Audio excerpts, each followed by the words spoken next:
There is a new problem arising for the Boston Celtics. Backup point guard Payton Pritchard has had some inefficient shooting numbers since the start of the regular season, and after a tremendous preseason and signing a long-term deal with the Boston Celtics, a lot of fans are questioning if Payton Pritchard is still the guy for the Celtics. We'll explain all of that and more on this episode of Celtics Digest. I'm Bruce Veliz, but before we get into any news about the Boston Celtics, I would like to say that roughly right around 85% of our viewers, 84.6 of you guys, are not subscribed. And we'd greatly appreciate it if you guys hit that big old red subscribe button and join the Celtics Digest family. We can't thank everyone enough that's already hit that subscribe button. We've already gotten to 2,000 subscribers and we've been rapidly growing. So if you guys have any interest in any Celtics content, been watching our videos, want any updates on trades, rumors, signings, videos like this, we have live streams coming out too. We had a watch along live stream yesterday, gonna have another one tomorrow. So if that stuff interests you, make sure to hit that subscribe button and join the family. Would greatly appreciate it. But let's get into the news at hand today. So let's grab a snack. Let's get ready to go as we roll talking about the Payton Pritchard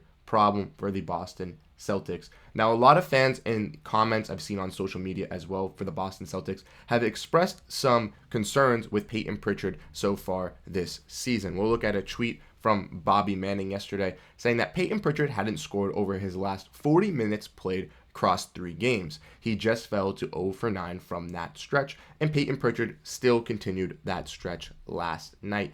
At the time that he had tweeted this, Payton Pritchard had already taken 2 shots in this game and had missed, and Payton Pritchard continued to do that. Payton Pritchard, from this article right here from Extra Stat Muse, shows that he has lowest of the field goal percentage in the NBA, shooting a 27.9 compared to Scoot Henderson, Julius Randle, Patrick Williams, who are all shooting around 36 or 37, but his gap off is by 10%. Payton Pritchard is 5 for 16 from 2-pointers and 3 for 20 from 3-pointers this season. And that is very disappointing as a Boston Celtics fan.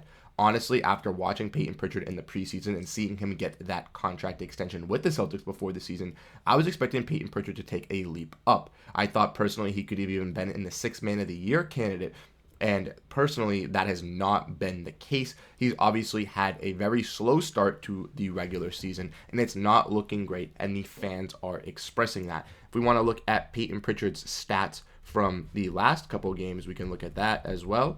We can see that Payton Pritchard last night played 16 minutes, had 0 points, 0 for 6 from the field. The night before that, 0 for 3 from the field, playing 20 points. And the night before that versus the Brooklyn Nets, he was 0 for 4. Payton Pritchard being 0 for 11 from the field in his last 3 games is not ideal for the Boston Celtics, and especially having 4 games where he has no points out of the Celtics' first 7. Payton Pritchard had a pretty decent night versus the Indiana Pacers, putting up 15 points, but everyone on the Celtics was gelling that night as they got their second highest total in franchise history of 155 points. But besides Payton Pritchard putting up 4 points and 3 points early on in the season, only hitting 1 shot per game, he has been quiet. Payton Pritchard, though, has been getting some rebounds and getting some assists.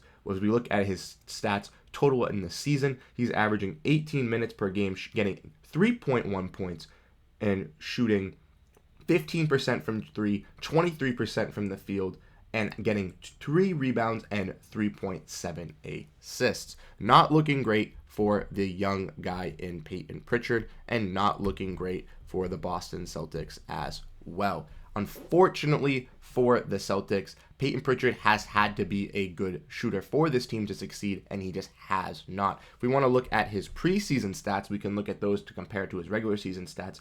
Early on in the regular season, he did not, or early on in the preseason, he did really, really good, getting 26 points, 21 points, 17 points, and 11 points. His last game in the preseason, he only notched 3 points, and it seems that that trend has carried over as he has not been able to find his rhythm and shot since Tuesday on October 17th when he played against the New York Knicks in the preseason. Ultimately, I'm not that concerned about Payton Pritchard yet, as we are only 7 games into the season and he still is a young guard trying to find his role. Last season, he experienced less playing time and was very frustrated with that. Now he's getting more playing time experience to have a bigger role. He needs to go from the jump of having no role basically with the Celtics last year to having a very experienced role being the backup point guard, and it's going to be tough for him to get to that point. Obviously, we want to see him being an efficient shooter, but if we look back at his stats, we can see that he has been getting rebounds and has been getting assists.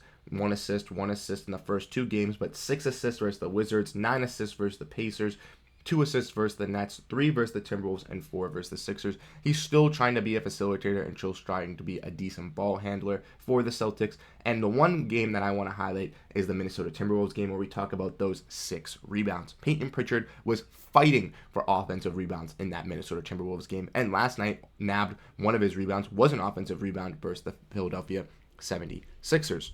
So even though there are some concerns with Payton Pritchard's shooting ability, he is still being a decent playmaker for this bench unit and still looking solid for them, and he is fighting for those offensive rebounds when guys like Oshae, Brissett, and Lamar Stevens aren't playing. A 6-foot guard going after the boards and trying to get those offensive rebounds to try to get those second chance points shows that he wants to show his energy and show his hustle, his determination, and he's actually trying for this Celtics team. I also want to mention that during the preseason, a lot of fans were hating on Sam Hauser because of his inefficient shooting in the preseason, and it started to lead up to the regular season as well. Last night, Sam Hauser had a solid game for the Celtics, finishing with 13 points and shooting 3 for 5 from 3, 5 for 8 from the field, and honestly, he looked solid. He had a true moment of where his shooting actually came to life in that one game, and it took him almost 12 games, including the regular season and the preseason, to get his shot going. Payton Pritchard might need that time as well, and there still will be plenty of games where Payton Pritchard will be an offensive force for the Boston Celtics. We just have yet to see it yet. He needs to get into that rhythm and feel more comfortable. But a lot of Celtics fans might not want to give Payton Pritchard that comfortability. I've seen a lot of rumors of a guard in Alex Caruso being thrown around on the trade block, and how a lot of Celtics fans also have had an interest in Alex Caruso. He's a tough, nosy, gritty guy that can play the point guard and the shooting guard, and would be a great bench unit piece for the Boston Celtics. Ultimately, though, if the Chicago Bulls are looking to contend, I don't see them moving off of Alex Caruso, but if they do look to tank and blow it up, Caruso could definitely be a name on the move, and Pritchard would be a nice young guard that the Bulls might actually want to attain, as he still has some young value and could play decently alongside Lonzo Ball. That's my personal opinion, though. That's not just what I think. I just think that it could happen that Alex Caruso could end up on the Celtics. Let me know what you guys think in the comment section down below. If Alex Caruso was available for Payton Pritchard, would you guys capitalize on that deal, or would you guys keep Payton Pritchard? I still want to believe in Payton Pritchard. I still want to see what he can bring to the Celtics before the trade deadline, but if he still has these inefficient shooting nights for the Celtics when they get to the trade deadline, and they do desperately need a backup guard to fill that role for the bench, I still think the Celtics will go and make the move to get the championship ring. That's what we're going to talk about for this episode of Celtics Digest. If you guys are still at this point in the video and not subscribed, what are you guys doing? Hit that subscribe button. We know you guys enjoy that content. We will have another live stream tomorrow for a watch along for the Brooklyn Nets and Boston Celtics in-season tournament game. It's in Boston, first in-season tournament game. You do not want to miss that. Make sure you guys tune in. I'm Bruce Veliz. Thank you guys so much for tuning into this video, and I'll catch you guys in the next one. Peace out.